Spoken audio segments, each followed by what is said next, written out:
Good afternoon here from Los Angeles, California. Valerie Milano, the senior editor of the Hollywood Times Today and Aspiring Magazine.com. And I want to welcome our guests, and I'm going to have them introduce themselves. Thank you so much for joining us today. Yeah, thanks for having us. My name's Drew Garcia. I was a co-director of photography, and co-editor on the movie Treasure Trackers. My name is Nate Garcia. I have the same titles, but I will say Drew was more the co-cinematographer than I was. Drew shot this movie. So for some reason I got credited, but let's be honest, Drew was the DP. Thanks. And are you guys related? No Yeah. relation. No, I'm just kidding. We are brothers. We're brothers. Okay. I knew something must be there. Yeah, I took more of the pigmentation. I don't know what happened. Maybe there was a pool boy involved. The printer ran out of color. Yeah, so yeah, we're actually originally from Los Angeles. So our dad is Hispanic, and we actually hail from down there, but we now live up in Boise, Idaho. Oh, okay. Well, all right. Well, in Treasure Trackers, a trio of misfit kids band together to search for mythic treasure, only to uncover a terrible curse. The trio must find and destroy the gold before a rival group of teens gets to it first and releases an evil spirit on Halloween night.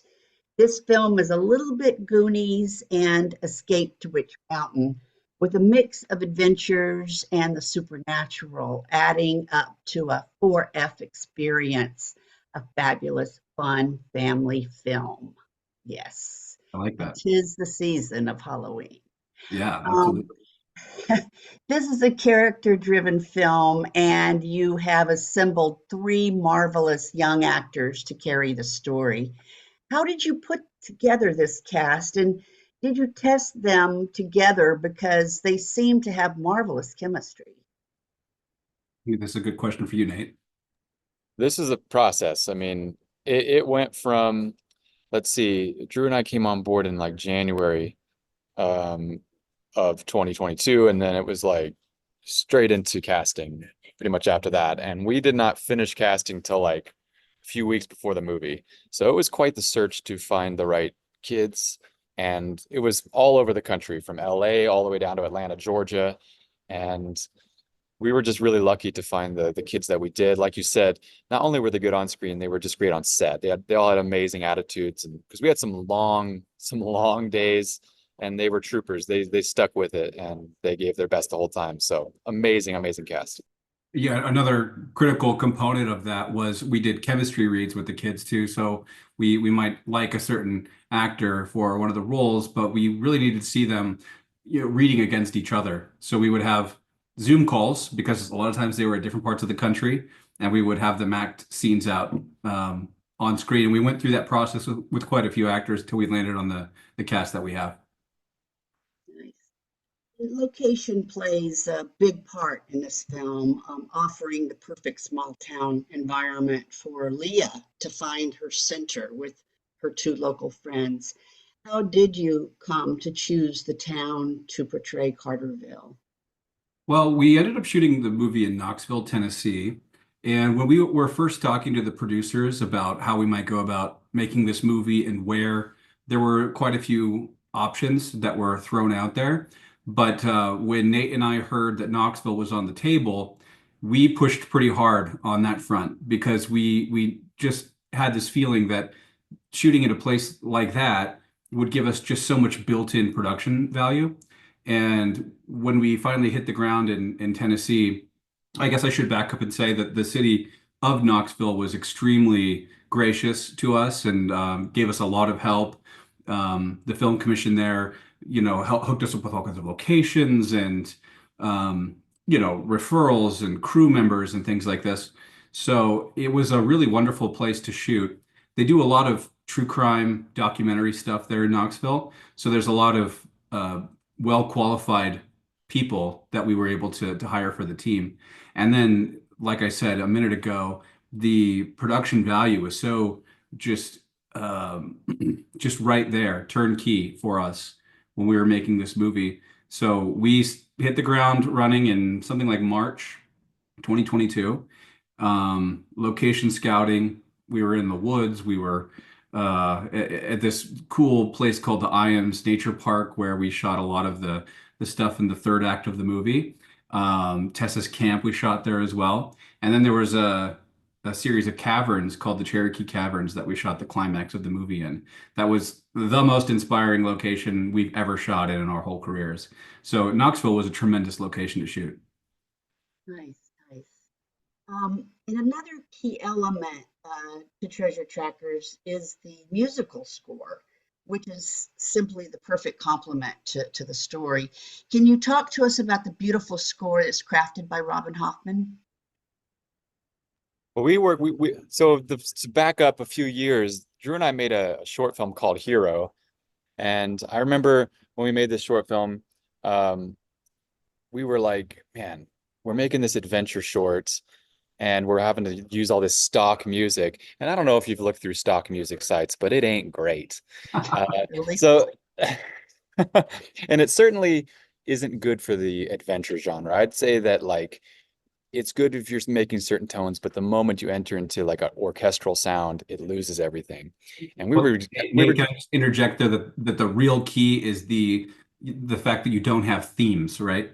there's no themes, right? So like when you watch a movie like Indiana Jones or Lord of the Rings, there's these running themes that are played in different styles to reflect what the character's going through. And the great movies, Hollywood of the past, definitely emphasized that. And those are the kind of movies Drew and I loved. And so we started doing Hero and we're like, man, this needs a theme. We started looking at like composers that we knew and we're like, this ain't gonna work. And we found just randomly, we just looked composer up on SoundCloud. We started scrolling, man, just random people. And there, ironically, the first song we found was called 1 Minute Hero by Robin Hoffman. And we're making a movie called Hero. Like, let's listen to this. Boom. It was a real orchestra. It was perfect sound. I mean, it was the throwback to all the composers that we love, Bruce Broughton, John Williams. James Horner, Yep. Rick And Goldsmith. and so we were just like, well, this is amazing, but there's no way we're going to get this guy because he's clearly working at a really high level. But we were like, let's just send him an email. Let's see what happens. So we got in contact with Robin, and then we realized he was a young German guy, which we didn't expect as well. And we've just gotten along. And he made the music for that movie. We had a live orchestra for that, and we said we're never going to do stock music again in a movie. And so when we went to make this movie, we were like, we moved around the budget like crazy. I mean, a movie of this size is not supposed to have an orchestra like that. It's a 90-piece orchestra from Bratislava. And we made sure to get it because it's important to keep that alive, especially as everything becomes more digital and AI becomes more prominent and prevalent. To keep real artists alive is important to us. And so, man, it was huge. And of course, the score speaks for itself. Drew, you can keep going. In fact, Robin was actually a key part of our pitch to direct the movie, talking about the process and how we could actually go about having this score that would be so integral to the fabric of the movie and just provide that soul that it needed. So from the very get-go, it was like if you're getting the Garcia brothers to make this movie, you're also going to get Robin Hoffman to score the movie because they are hand in glove as far as the way that we approach, telling a story like this. Yeah, we always say great movies are all musical. It's not just musicals that are musicals, right? Yeah, a great movie plays along with the music because they go hand in hand. I Exactly. love that story. Thank you for bringing up, how you met Robin and worked with him. That's very interesting. And you two have worked together before on projects, but were there any challenges on this film with dual directors? I wouldn't say that. I think that by the time we directed Treasure Trackers together, our sort of synthesis of how we work together was pretty well set. I mean, we've been making movies together since we were little kids. Hmm. So it goes all the way back to childhood. I was 8 years old. I had the family VHS camcorder on my shoulder. Nate's 4.5 years younger than me, so by default, he has to be the actor. And so he's in front of the lens, and we're making movies together. We did that our entire childhoods. And what's interesting is the way that kind of um panned out in our official careers as filmmakers is that I still tend to gravitate more towards the technical side of directing, and Nate has a focus more on the performance side of the directing. And so usually on set, our dynamic is something like Nate working with the actors, blocking the scene, dialing in the performance, while I'm working with the lighting and camera department to kind of set up the shot and have the story being unfold visually. And this is all something that we make the movie in pre-production. We always say that. So we've planned everything out. We talk about what the motivation is for the actors and all of that stuff long before we're ever on set. And then we just get to set and we execute. So by the time we're on set, I mean, we pretty much never have any headbutting disagreements. We know what the directive is and we just go execute. Great. All right. Anything to add, Nate, to that? Well, I think that, yeah, just to elaborate on that, it's like we've worked together so long. I think we have sort of this unspoken, in fact, some people have told us this, right? That they can't quite follow what we're saying because we'll speak so quickly and we'll speak in like half sentences because we've been doing this together since Drew was 8 and I was 4. And so, yeah, it's definitely something that you can't create that out of nothing. It's formed because of how long we've worked together, growing up in the same room, uh, and making movies together every single day since we were that old. That's great. I love that. That's great. So, what are you doing with this film? I mean, where's it going? How can our viewers and our readers find it or find you guys? Social media, websites, what? Tell us. So the film is available in all sorts of platforms. Here in the United States, it's available to rent on like Apple TV, Fandango, Roku, a bunch of others.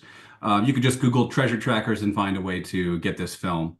Abroad, it's actually launched on HBO Max, and it's been doing quite well. It's been in the top 10 for the last week, so that's kind of been cool for us to track that. And yeah, it's also I would say you can get the score. Robin Hoffman released the soundtrack for the movie, which is a beautiful listen as well. For anybody who is a lover of the classic film scores, that's out there as well. Spotify, Apple Music, that sort of thing. So yeah, it's out there. Google Treasure Trackers, you will find it. Anything you want to say about any other of your work? How can they find you guys? Nate? Yeah, we're always in the process of developing something. Drew and I are kind of working on some things right now, some content that's in the same genre, and we're really excited about that. In fact, we just met about it the other night. So there's always something going on, and we both feel it's important that this type of story gets made, and that we keep these kinds of movies alive. We both love animation, don't get me wrong, but these sort of family movies have gone the way of the dinosaur, and it's really cool to think that they could come back, you know? I think they're important. And I can't thank you both enough for your creativity and sharing this film with us. And keep in touch, keep sending us what you got, and hopefully we can meet in person one day.